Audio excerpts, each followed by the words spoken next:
दोस्तों, आज की कहानी उन लोगों के लिए जिन्होंने अपनी ज़िंदगी में कुछ करने का ठान रखा है, लेकिन उनके हाथ हर बारी बस असफलता ही लगती है, या फिर कोई और उनसे काबिल इंसान है उनकी किस्मत की लकीरों को उनके हाथों से मिटा देता है।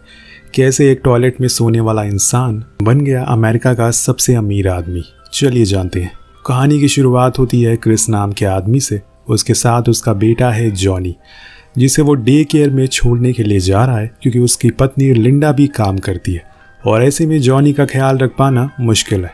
अभी वो छोटा भी है, इसीलिए वो खुद को संभाल भी नहीं सकता।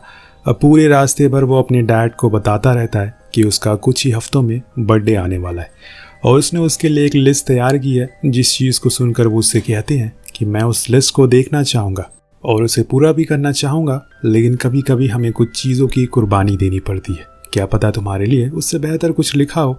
डे केयर में छोड़ने के लिए क्रिस वहीं बाहर उसका इंतज़ार कर रहा होता है। इसी बीच हम उसके हाथ में एक डिवाइस बॉक्स देखते हैं। दरअसल उसने कुछ दिन पहले एक एडवांस एक्सरे मशीन बल्क में खरीद ली है, जो कि ज़्यादा कुछ नहीं करती, पर उसका प्राइस एक नॉर्मल एक्सरे मशीन से 3 गुना ज़्यादा है। इसीलिए हर जगह धर धर भटकता है। इसीलिए वो हर जगह भटक रहा है ताकि कोई उसकी मशीन को खरीद ले।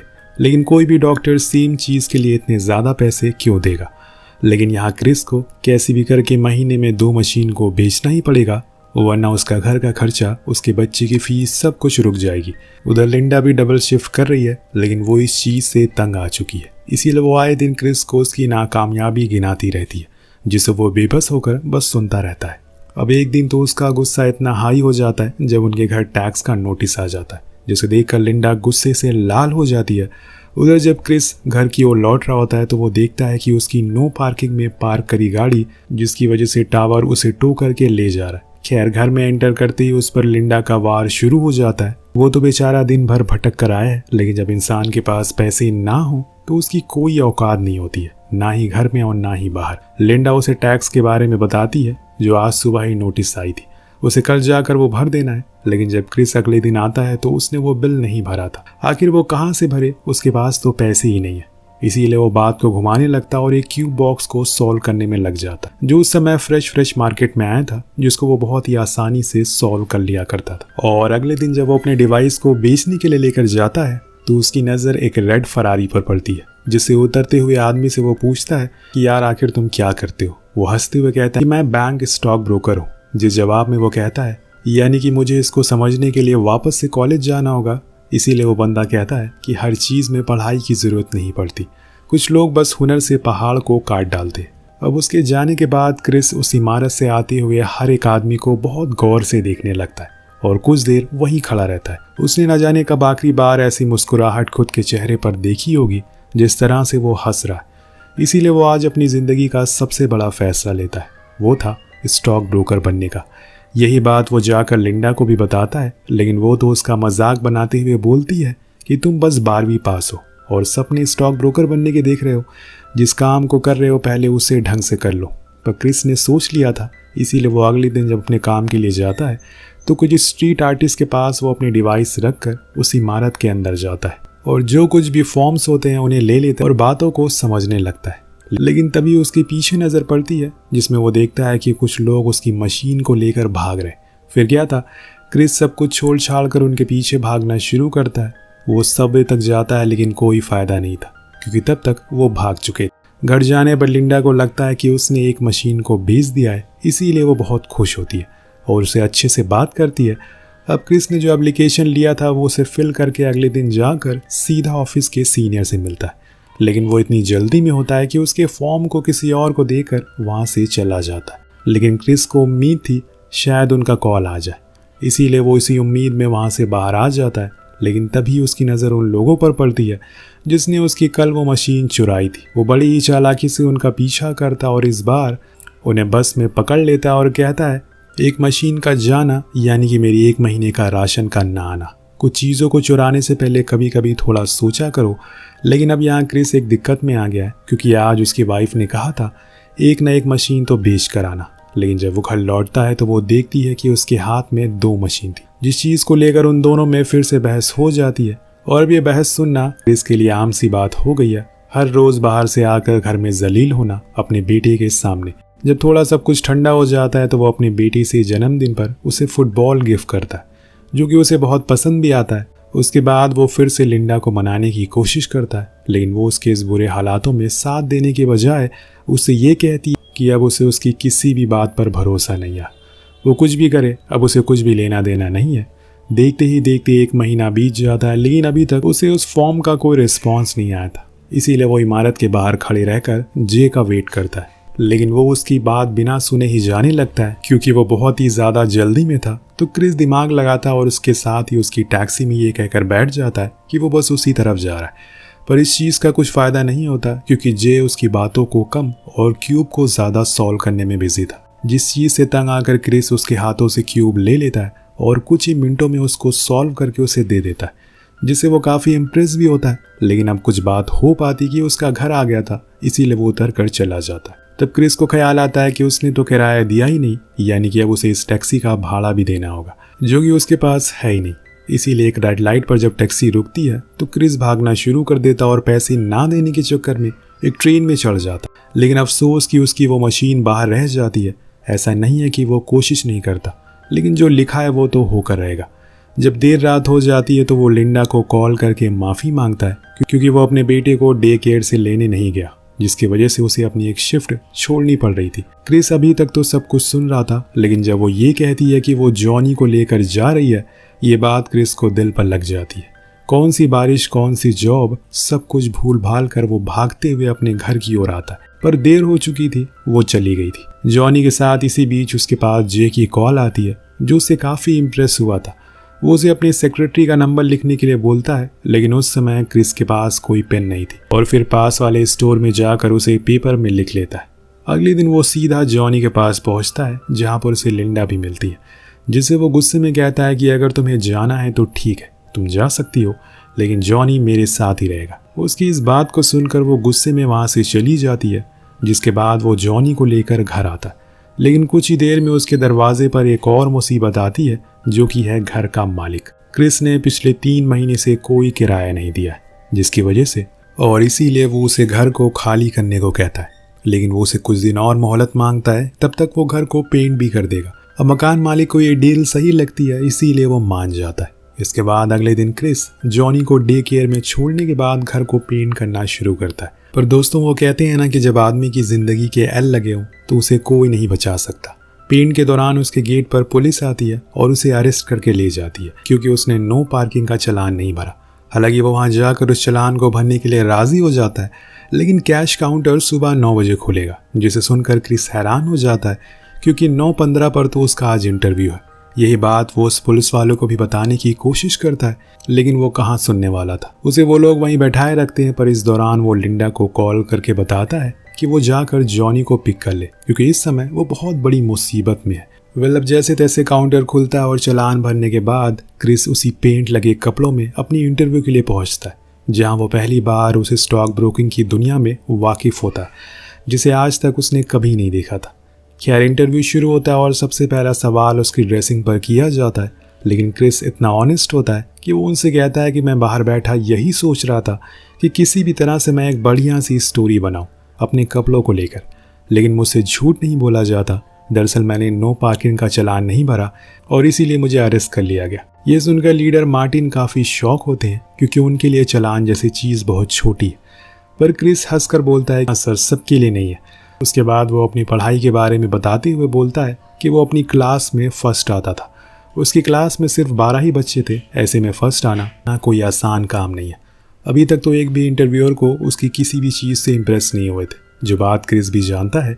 इसीलिए वो अपनी आखिरी स्पीच देता है और बताता है कि वो सीखना चाहता है, क्योंकि उसने गरीबी देखी है। उसने अपने परिवार को टूटते हुए कुछ दिन पहले देखा है। पिछले 12 सालों से उसने हर दिन अपनी बीवी से जलील हुआ है, लेकिन फिर भी मैं सीखना चाहता हूँ।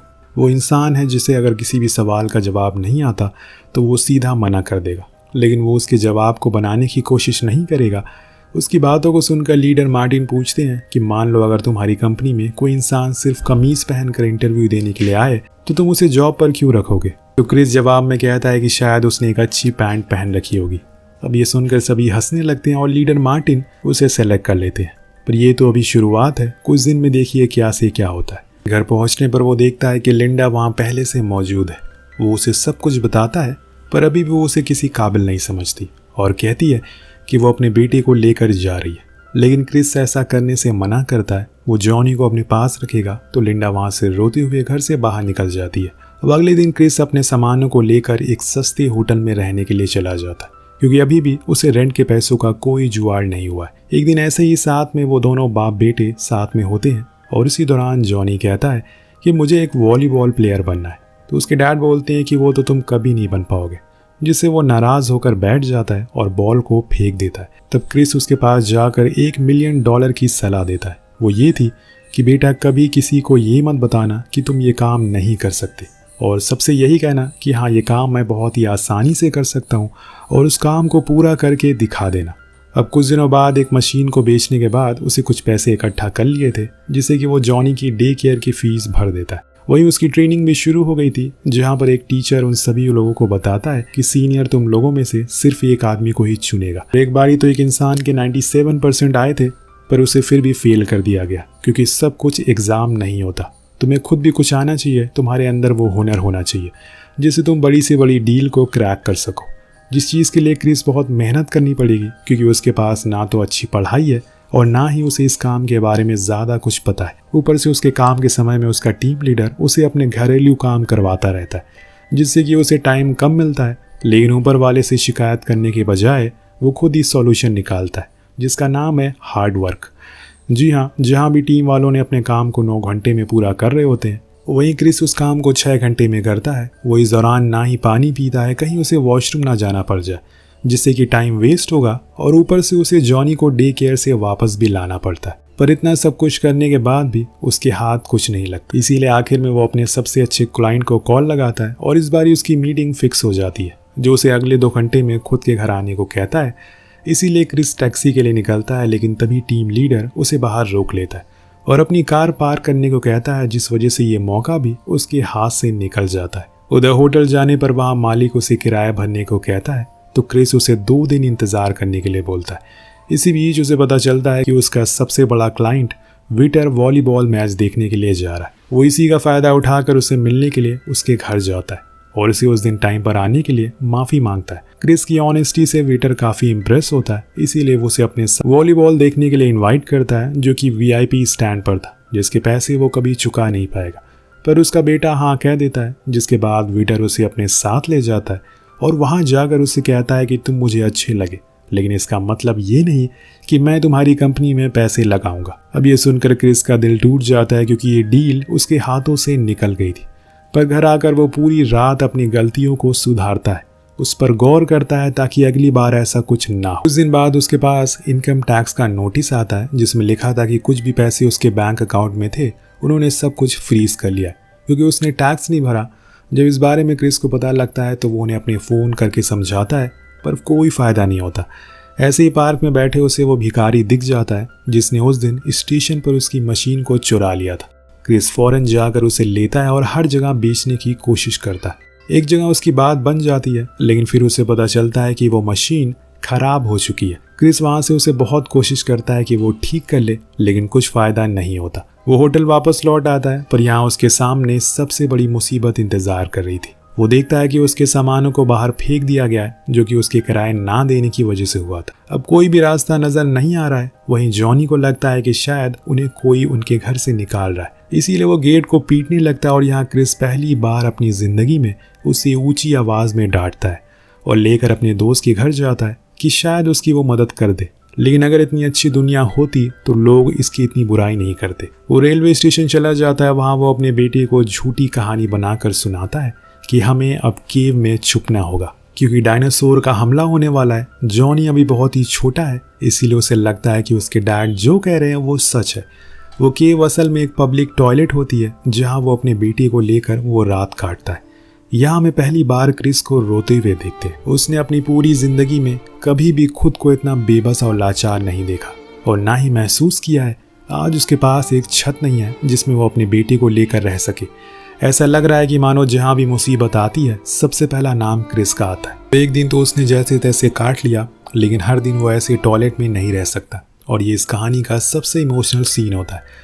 अब मजबूर होकर वो एक चर्च में जाता है, जहाँ पर कुछ गरीब लोगों को रहने की जगह का इंतज़ाम था, लेकिन उसके लिए भी लंबी लाइन में लगना पड़ता है, जो पहले आ गया उसको जगह मिल जाएगी। उस दौरान क्रिस की किस्मत अच्छी होती है कि उसे जगह मिल गई थी। तब वो उस मशीन को ठीक करने की कोशिश करता है, लेकिन उसे पता चलता है कि इसका एक पार्ट खराब हो गया है, जिसको खरीदने के लिए उसके पास पैसे नहीं है। उसके लिए परेशानी अब और बढ़ गई है, क्योंकि अब उसे और जल्दी काम खत्म करके उस लाइन में लगना होगा। अगर उसे लाइन मिस हुई तो उसे बाहर सोना पड़ेगा। ये समय उसकी जिंदगी का सबसे मुश्किल समय है, जिसे शायद वो कभी भूल ना पाए। अब अगले दिन उसका इंटर्नशिप का एग्जाम था, जिसे देने के लिए उसके चेहरे पर कुछ खास खुशी नहीं थी, क्योंकि उसका पेपर अच्छा नहीं हुआ था। उस दिन उन्हें लाइन में जगह भी नहीं मिलती, इसीलिए वो ट्रेन में ही सोकर अपनी रात गुजारता है। अगले दिन उसे एक और कठिन फैसला करना पड़ता है। अगले दिन वो अपना खून बेचकर कुछ पैसे इकट्ठा करता है और फिर उस पार्ट को खरीदता है, जो कि उस मशीन को ठीक कर सके। ये सीन है बहुत ही मामूली सा, पर इसे हमें ये सीख मिलती है कि इस दुनिया की नज़रों में किसी भी मर्द का गरीब होना एक कलंक है। वो एक एक करके सब कुछ खो देता है समय के साथ। ऑफिस से बाहर निकलते टाइम मार्टिन उसे रोककर उसे $5 मांगता है, क्योंकि वो अपना वॉलेट ऊपर भूला है। लेकिन क्रिस के पास बहुत ही कम पैसे हैं, पर फिर भी वो उसे देने पड़ जाते हैं। अब क्रिस उस मशीन को ठीक करके बेच देता है और जो भी पैसे आते हैं उसे वो उस रात एक होटल में सुकून भरी रात गुजारता है। अब अगले दिन वो अपने बेटे के साथ बीच पर जाता है, क्योंकि कुछ दिन से जिस तकलीफ से वो गुजर रहा है उसमें उसके बेटे की भी हिस्सेदारी है। अगर वो किसी दिन कामयाब हुआ तो आधा श्रेय उसके 12 साल के बेटे को भी दिया जाएगा, क्योंकि जिस इंसान को दुनिया ने लात मार दिया उसके बेटे ने उसे हमेशा अपने करीब रखा। आज क्रिस का रिजल्ट आने वाला है, इसीलिए वो आज नई शर्ट पहन कर जाता है, जिसकी तारीफ लीडर मार्टिन भी करता है। तो वो कहता है कि आज उसकी इस बिल्डिंग में आखिरी दिन है, इसीलिए वो पहले दिन की तरह गंदे कपड़े पहन कर नहीं आना चाहता। तब मार्टिन उसे बोलता है कि तुम कल भी यही कपड़े पहन कर आ सकते हो, क्योंकि अब तुम उस एसी वाले केबिन में कल से बैठोगे। इस लाइन को सुनकर क्रिस की आंखों में आंसू आ जाते हैं, जिसको देखकर वो पूछता है क्या ये करना आसान है तुम्हारे लिए? तो क्रिस रोते हुए कहता है कि ये मेरी जिंदगी के वो पल थे जिन्हें मैं किसी के साथ कभी नहीं बांटना चाहूँगा, क्योंकि इसमें मैंने सबसे ज़्यादा दर्द सहा है। ये बोलकर वो जाने लगता है। तभी मार्टिन उसके $5 उसे वापस देता है जो उसने उधार लिए थे। वो बाहर आ जाता है और आज वो बहुत ही ज़्यादा खुश है, क्योंकि उसकी जॉब लग गई है। और रोते हुए वो खुद से कहता है कि ये मेरी ज़िंदगी का वो पल है जिसे मैं खुशी कहता हूँ। आज एक बार फिर से उसकी आंखों में आंसू है, लेकिन फ़र्क बस इतना है कि ये खुशी की है। नेक्स्ट सीन में हम क्रिस और जॉनी को देखते हैं, जो साथ में अपने नए अपार्टमेंट में जा रहे हैं। तभी वहाँ एक बंदा निकलता है जिसका नाम है क्रिस गार्डनर, जिसके ऊपर ये पूरी कहानी लिखी गई है। अंत में हमें बताया जाता है कि क्रिस एक आखिरकार एक कामयाब इंसान बना और उसने खुद के दम पर एक $multi-million की ब्रोकर कंपनी खोली। उसने सबसे पहली चीज़ जो खरीदी वो था अपने बेटे के लिए एक घर, जिसके लिए उसने न जाने कितनी ठोकरें खाई। अंत में उसे सब कुछ अपने बेटे के नाम कर दिया। बीवी होने के बावजूद उसकी पूरी हिस्सेदारी जॉनी की थी, क्योंकि उसने उसका साथ दिया, उसे कलंक नहीं समझा। किसी शायर ने खूब लिखा है कि नसीब दुखियों अपना मुकद्दर ढूंढता है, सीख उस समुंदर से जो टकराने के लिए भी पत्थर ढूंढता है। आपकी ज़िंदगी का सबसे कठिन समय कौन सा था? नीचे कमेंट करके ज़रूर बताएगा। मिलते हैं अगले वीडियो में। Thank you so much watching. Peace out.